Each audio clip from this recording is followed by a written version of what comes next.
It's in the name. This episode of the Helping Healing Humor with Ben and Travis podcast is presented by Faulkner University. Faulkner University is a private Christian liberal arts university based in Montgomery, Alabama, with a mission to provide an education anchored by not only intellect but also character and service. The Faulkner experience aims to educate the whole person. Every individual matters every day. We all want to become better versions of ourselves. No one wants to remain trapped where they are because of missed opportunities and unrealized dreams. At Faulkner University, we believe your dreams don't have an expiration date. We understand that you're looking for more than a degree. You want to find your niche and thrive in your career. Whether you're a high school senior just beginning your trek or an adult student looking for a better path, Faulkner is here to help guide your journey. Go to faulkner.edu to apply or get more info. That's faulkner.edu. Welcome into the Helping Healing Humor with Ben and Travis podcast, coming to you from Lads to Leaders in Nashville, Tennessee. I know there's all kinds of people everywhere, all over the country, and maybe the world that does the Lads to Leaders. Absolutely. Maybe not this weekend, but I think some of the other ones are some other weekends around the world, but there's a lot of people this weekend. Here, Orlando, Atlanta, Memphis, I think.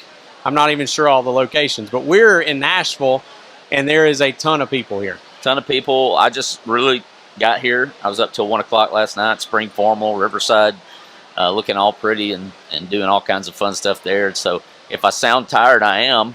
I'm not going to lie. And Ben's just getting started on the weekend, right? Man, well, I wouldn't say that because we got here about noon yesterday, and I think I finally got to bed about midnight after putting everybody in their right places and helping our group get settled in, watching Alabama play. That was stressful enough. Then I couldn't go to sleep right away. So I know there was a lot of people watching that game from here, but it's just awesome to be here with a lot of brothers and sisters. It's the most distracting, I guess, I've been recording a podcast because we usually don't have a live audience, and it's not that anybody's stopping to watch us, but we have a lot of people passing by, so it's interesting. Well, something that's easy to talk about, I think, at Lads to Leaders is being leaders, maybe mentors. We've certainly benefited from some great people in our lives that have pointed us towards the Lord. And so Lads to Leaders is one of those things where it's everywhere you turn around, everywhere you look, there's somebody that's trying to help somebody be better and ultimately presenting the gospel in all kinds of different ways. So certainly the Helping Healing Humor podcast has been impacted by many, many mentors. None any farther or down the list than Jack Zorn, for sure, Lads Leaders. Absolutely. I can remember coming to Lads Leaders when I was a kid. I was probably 12 or 13. It was not this big. It was in the hotel. The awards were in the hotel, I think. We stayed in the hotel, but we actually, the competition part was over at Lipscomb University back then. There wasn't all of this stuff that was set up, but I think I was real young. My dad was a welder at Occidental Chemical, and my mom cleaned rooms at the hospital. And a guy that I currently now go to church with invited Dad to bring his son to Lads to Leaders. So I came when I was younger, came 1 year, competed 1 year, and then the lady that wrote my speech was Miss Betty Flanagan from Highland Park. She wrote my speech that year, never came back, but now I preach to her every Sunday. She sits in the pew about 4 rows in front of me. So she knows what she's done to the world. She did this. It's her fault that I'm here. Her and Max Eady, who's the song leader at the church, those two were instrumental in getting me here. I loved doing what we did. I led a song. I did a speech. And so I did all those things here. And that kind of started my desire to ministry. And the problem with that is, maybe it's not a problem, but when I went to Freed and I decided to do that, I think somebody else sort of tailed along, so we could kind of blame the world for both. As per usual, right? Just 9 months behind. Maybe not that long on some occasions, but certainly, the fact that it's had an impact on you impacts me. That's just how this thing works. And so for sure. And then as was announced, I guess it was yesterday, the passing of Kenny Barfield there in Florence. Many years, I don't know how many, I can't remember off the top of my head how many years, taught at Mars Hill Bible. Of course, that's where you went to school. I heard him speak many times around the area. We've certainly talked about some of the apologetics that you learned from him in that role as a teacher. Back in the day, you would get 3-inch binders full of material about apologetics, about the book of Revelation. There was all sorts of stuff that we would do every single. It was as a junior in high school, you went through the cosmological, the teleological, the mathematical, all these arguments for the existence of God as a junior. And then he would do the book of Revelation for the other part of that year. And I mean, it's like information overload. And he would just give binders and binders. Now they do it on my son got to take the class, and it's on a jump drive, of course, now. But it's just packed full of information. And he was just so smart. I don't know that I've ever met anybody that was more smart than Kenny Barfield. There's a lot of smart people in the world, but he was right up there with them. And I went to see him when Dad was in the rehab. He was at the same place, and I went to see him, and he wasn't doing real great then, but he was still sitting there on a laptop working on another book. Nice. You know, he just never stopped learning, never wanted to stop learning. And he was, up there with the Apologetics Press guys. I'm sure they shared notes on occasion about things, but Kenny Barfield would, that's a loss in the kingdom for sure, but it's a gain for him. Absolutely. He worked real hard all his life for the kingdom, and so I'm proud for him. Well, it's a great thing that you have people like that, and that's kind of what we want to talk about is the mentorship, that it is passed down. The Bible speaks to this from the very opening pages of the legacy that's passed down. And you think about, guys, how much knowledge was in that noggin, right? But he didn't keep it to himself. He passed it along and equipped people with the ability to make decisions. And I'm sure the number is outrageous of people who were drawn closer to the Lord because of a Jack Zorn, a Kenny Barfield, fill in the blanks. But then you have people that are specific to you, from your dad to our Sunday school teachers, or the folks at Jacksonburg or New Hope, or down the line, who made it important. Maybe they weren't the best public speakers, but they got you in the room with some people who were, or got you to events like this to where you could do those things, or a Titus camp like we have at Heritage Christian University in the summers, to put on that. I mean, that's a even from just a strictly worldly standpoint, the ability to stand up and communicate with people, you're going to use that skill at some level. And I've often used that as a Titus camp pitch, hey, you're going to come do some public speaking because that's something you're going to have. But I just think about the people who've nudged us along, encouraged us. One of the reasons we're here today, this weekend, is to promote the book, The Adventures of Ben and Travis, and the WorryCoaster. And I'll just be honest, a kid's book was not on my radar probably 5 years ago, but here we are promoting that, and man, it's just been a wild ride. A ton of support, tons of support. Well, when Dad passed away, one of the things that at the funeral, both guys that got up and talked are ministers now. And they said, he was instrumental in doing that. My dad was never a minister. My dad was an elder. He helped to start after I did Lads, he's kind of helped push Lads along at our church several years later. And through that, he encouraged a lot of people. And I see, all right here in front of us, you guys can't see it, but right here in front of us, there's a lot of people passing that they're not ministers, but they're parents, they're volunteers, they're people who are helping get other kids involved. And because they're helping get those kids, you never know which of these kids are going to be ministers, elders, youth ministers, different kinds of volunteers in the church. And so it's that multiplication of talents and abilities. It starts with one person just encouraging another. How our weird minds work. I always think back to Wayne's World.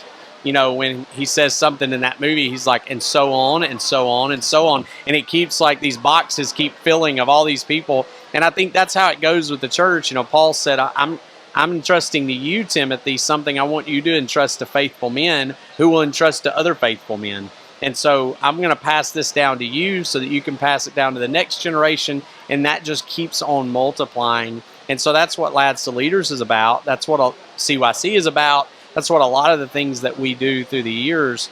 You never know. I've had youth ministers say, well, we only had 10 kids go, or we only had 5 kids go, or we only had 30 people show up for an event. And I say, it doesn't matter how many people show up. You minister to and you do good things with the ones who do show up, because then you never know which one of those is going to make a huge impact. Jack Zorn took 8 boys and started this program. He didn't know. It's kind of like us. We didn't know we were going to write a book, a kid's book one day. He didn't know that 8 kids was going to turn into 11,000, 14,000, whatever this, the full amount of this conference does every year.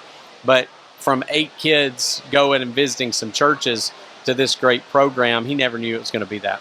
Yeah, I mean, you think of a Gary Gooch at Jacksonburg who's like, I'm going to get these 2 guys to come up and lead the Smile song or whatever it was. Yeah. I didn't know the song. Then you start doing the little VBS things, and you get up and start leading.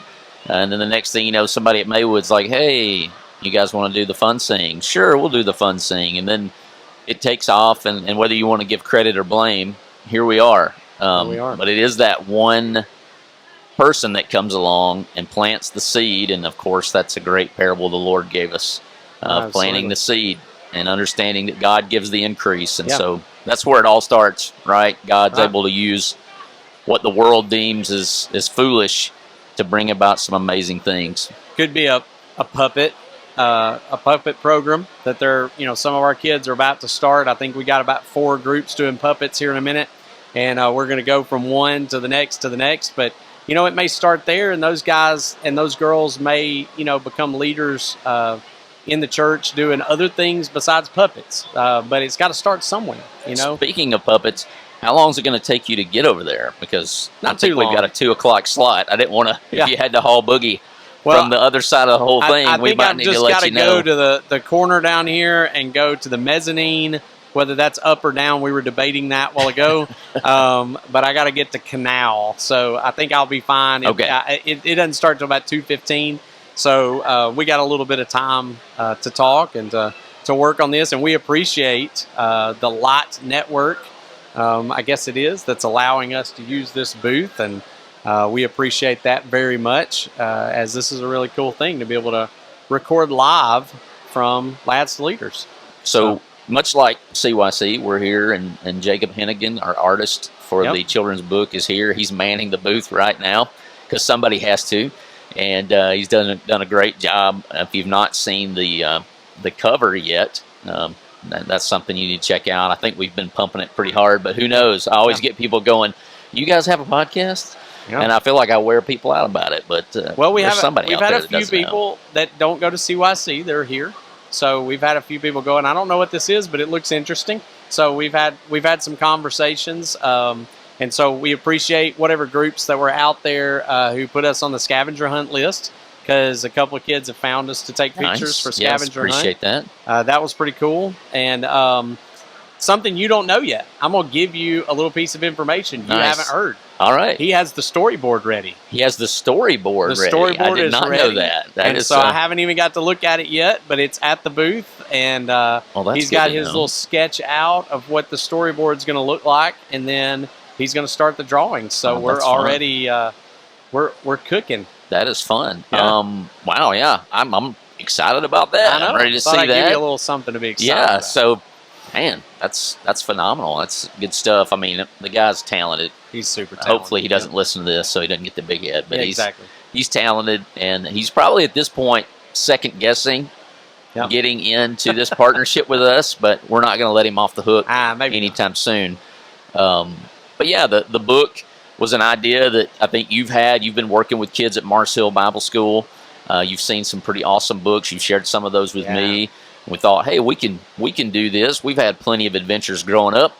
And so I guess kind of unpack kind of our approach here. I know we've talked about it when we were in Dallas, but maybe not at length. Well, we've got time. Yeah, so I go into the school at Mars Hill, and I try to do some emotional intelligence stuff. So we talk about just identifying emotions in yourself, identifying emotions in other people, trying to understand that, and then helping kids regulate those emotions when we can. So it may be through different activities, and there's a lot of great books that are out there that people have written on mental health. But most of the time, they're not written by Christians. There are some good ones. There's a couple I've even seen out here, so there are some. But we just wanted to start that conversation. And so we were talking about that for a while. And the idea was, hey, we did a lot of stuff as kids. We've been playing together since we were like, in diapers, I guess, as cousins. And so we did it as the Adventures of Ben and Travis. And we're just going to tackle some issues. Hopefully this is the first of many. This one is going to be on worry and anxiety. And so we're going to tackle that as a kid's book from the standpoint of there's a roller coaster I'm afraid to get on. So we want to jump on, or we're trying to do that. And you're going to help me. You're going to help me get on that roller coaster. So that's the plan. And I think we got a good one. So we may go from that to looking at helping people with special needs. We've talked about doing one maybe on divorce. And so there's a lot of different topics that need to be tackled. And we're going to try to do that as we go through with this book. If you're an adult, you're listening to this, you don't know much about what we do, you can also go to benandtravis.com. And there's a lot of articles already on there that just writings that you can put in your bulletin. You can, share those. We just, ask that you give us credit for it. But other than that, they're free. And then, of course, our podcast, we try to make that about mental health and encouraging people in that, and in the church. Faith and mental health, they're not separate and apart from each other. So we try to help out in those areas. Well, we believe we're created. Right, we're created. God created us a certain way. He gave us emotions. He gave us a mental capacity to wrestle with the things of life, and He didn't leave us alone in that. He gave us so much insight into how the world works, and the more and more it seems that we advance, the more and more we line up with the things that He said. Yeah. And so we like to incorporate that, and that's no different for this children's book. The underlying thing there is going to be the fruit of the Spirit. Yeah. And how that equips us to deal with the things of life. Yeah. He comes alongside us. I don't guess, not from a worldly standpoint does He deliver us from everything. He doesn't make everything go away that we have to deal with, but He does promise to be with us in it. And that's really the story of the Bible, is God stepping into our lives and really kind of dragging us, kicking and screaming through it sometimes. Yeah, there's a interesting book. Charles Hodge wrote a book on prayer, and I don't get the exact list exactly right, but he basically had a couple of thoughts, and I've maybe have twisted them and made them a little bit my own. But when God answers our prayers, He answers it in different ways. Sometimes yes, sometimes no. He said no to Jesus, so if He can say no to Jesus, I guess He could say no to us. Mm-hmm. He said wait, and has. And He said wait, and He said not only wait, but I'm going to give you more than you can ask for at times. Mm-hmm. And then the last one that He talks about that I thought was the best one was He says I'm gonna give you myself, like I'm gonna give you a piece of me to be able to get through this. So that's what I thought about when you were saying that, is I'm gonna give you what you need to get through it. So it kind of goes back to 2 Corinthians chapter 12, where he prays and prays and prays, and God says no, but God doesn't just say no. He says, I'm going to give you what you need to get through it. And so when we wrestle with God, when we pray to God, it's almost like we get a piece of Himself or a piece of God to help us get through it. So that's always stuck with me, that idea of just because He said no didn't mean He wasn't going to help us get through it. Oh, no. Whatever that was. No. And so,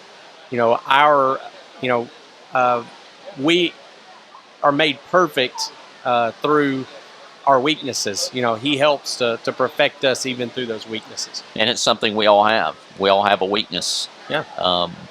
There are people, I'm sure, that look at certain people, and they may be walking around here this weekend, and they think, oh, that person, that person doesn't have any weaknesses. Yeah. Maybe you thought that about your preacher growing up, like I did. Yeah. Not that they ever would say that. Not that they even projected that. No, they would never say that. But we project that on people. Yep. That's just not true. We all have weaknesses. We all have things that we're going to struggle with.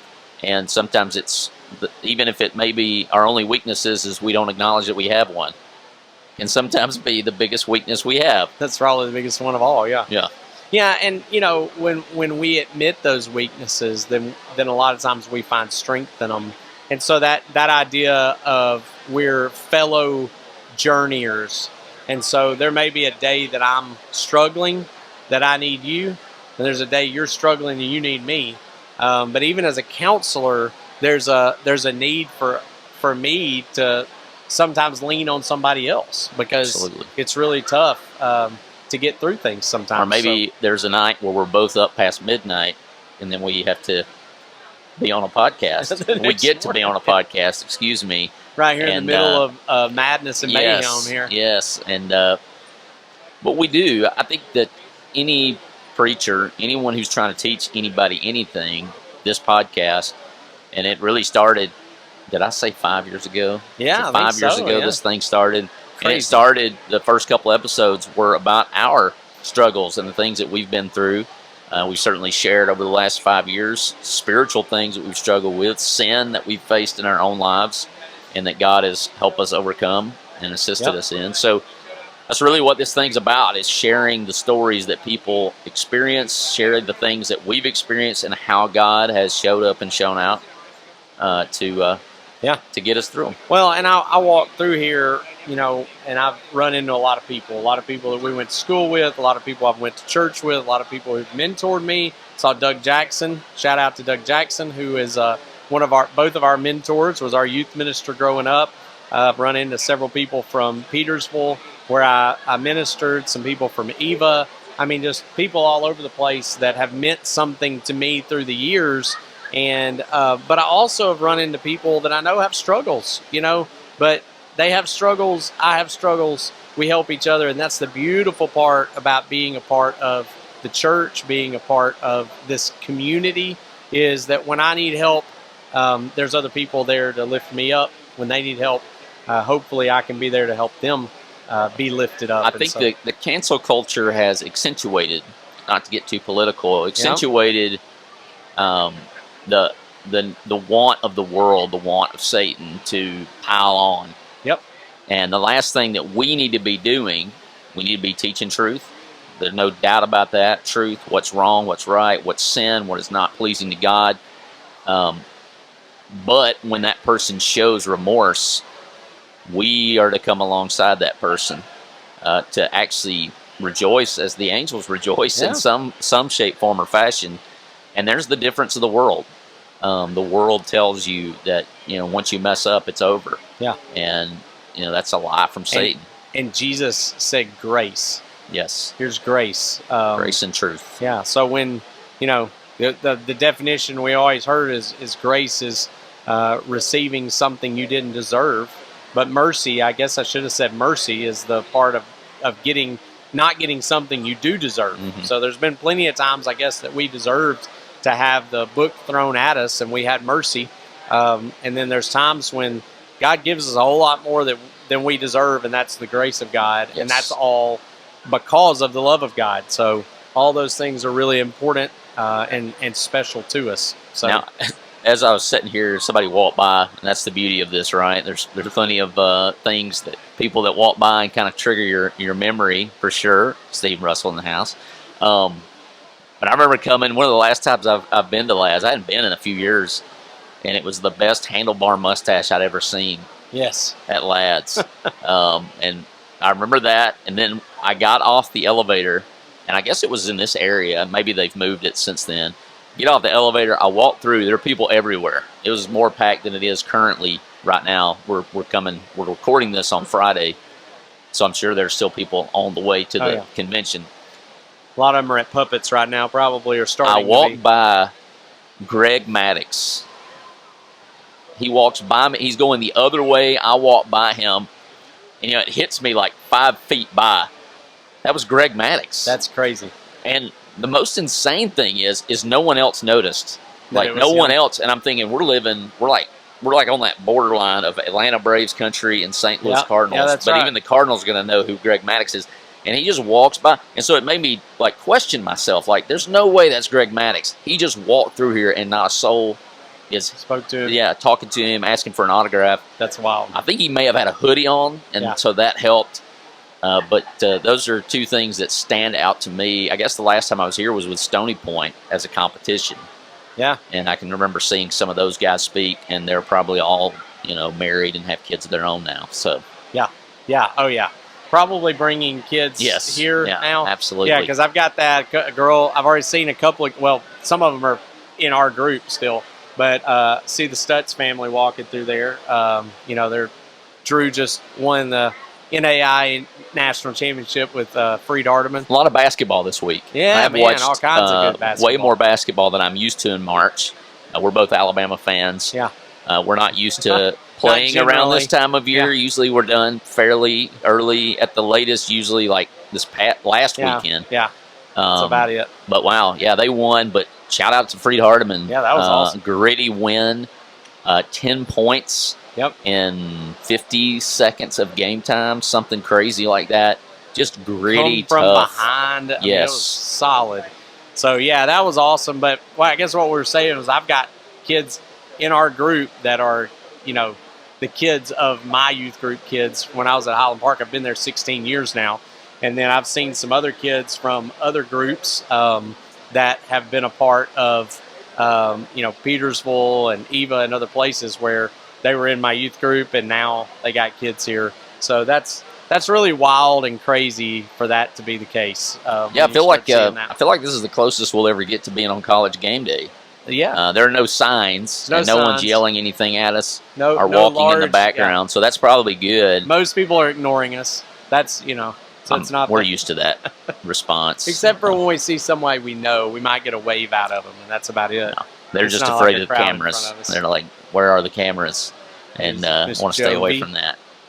Yeah, it's an awesome thing. If you've never been able to come to Lads to Leaders, we would really encourage you to do that. Check it out. You can look it up online and see some of the information, but there's so much good that happens. So I know in the Southeast you've got Nashville, you've got Atlanta, Orlando, correct? Right. Any other ones? Memphis, I think, still has one, I think. And then there used to be one maybe in Louisville, but I'm not sure if they've still got one or not. There's one in Denver. I think it's a different weekend. There's one in Dallas, I think. And then there's a couple that are, I want to think there's one maybe in India now. So it's a different weekend, but it's in India. Yes, I've seen that one as well. So, so it's in a lot of places, but a lot of them are this weekend. Most of them are this weekend. So what are some experiences you've had? I shared some off-the-ball, kind of off-topic experiences. I've been here less than you have, so that may be a really long list. It is a long list. I've been to Atlanta, I've been to Memphis, and I've been to this one. So I've been to 3 of them. And I do remember going to Atlanta right after a tornado had tore through Atlanta. Like, I don't remember what year that was, but some of my group stopping to take a picture. When it tore through Atlanta, it was it cut off a lot of the places to eat in Atlanta, because they would get out of the hotel and walk down the street to some of the places to eat. So that was kind of a weird year, because it was really hard to find food or anything close, because it was in downtown Atlanta. We've been to Memphis. I think the year we went to Memphis, they were redoing the convention center, so it was all a mess too. Nice. So really, my best 2 experiences have been the one in Nashville. I don't think we had typical experiences at either of those 2. But here in Nashville, it's usually, it's nothing out of the usual other than just seeing a bunch of people we know, getting to hang out with people, running into people we graduated with. I guess the weirdest thing is when you run into people you graduated with and they all have grown kids like yours, and you think you're young till you come to something like this, and then all of a sudden you're seeing people who are supposed to still be young, and they're not. We've all grown up. Yep. And it's scary. Well, that's arguable. Well, We're older, but I don't know that we've grown up. Not grown up, not maturing. We try to avoid that. That's the word we try to avoid. Well, we've got a few more minutes left before you head off to Puppets and see that competition. So all your kids, like how many of your kids rolling in this weekend competing? So 4 of 5 are competing. Jackson is working. He didn't get to come up this weekend, so he's out of town on his way, currently driving back home from South Alabama. Destin will be doing puppets today. Stana and Bransley will be doing speeches and song leading. They'll all be doing Bible Bowl, and then I think Cypress has got a song in the morning, and he's doing puppets. So all of them are doing puppets, and then the other ones are doing some of the speaking. And it's a busy weekend. It is a busy weekend. Good luck. I know they'll do well, and everybody's doing well. Oh, yeah. The main goal here is to learn how to better communicate Just be active. The gospel. Yeah. And we certainly have different options. Ben mentioned benandtravis.com. We got blogs. We got fun sing songs. Ben had the Friday Refresh, a little 3 to 5 minute motivational podcast. It comes out every other Friday. There's a brand new one out when you hear this, the previous Friday.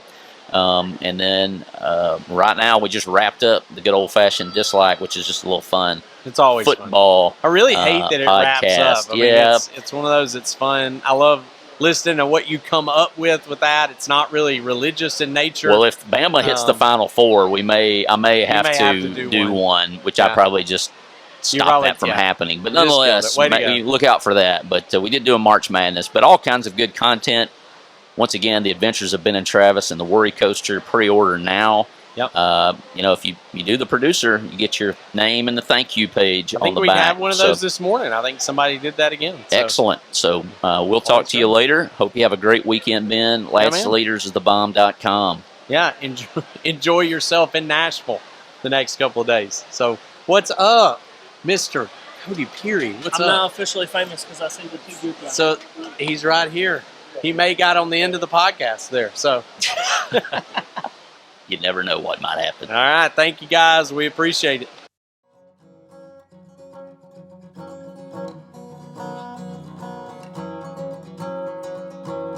Thanks for being with us for this episode of the Helping Healing Humor podcast. Be sure to download our free ebook, 28 Days of Focused Living, at benandtravis.com and receive all of our Helping Healing and Humor extra content directly in your inbox. We look forward to having you join us at the same Ben and Travis time, same Ben and Travis channel.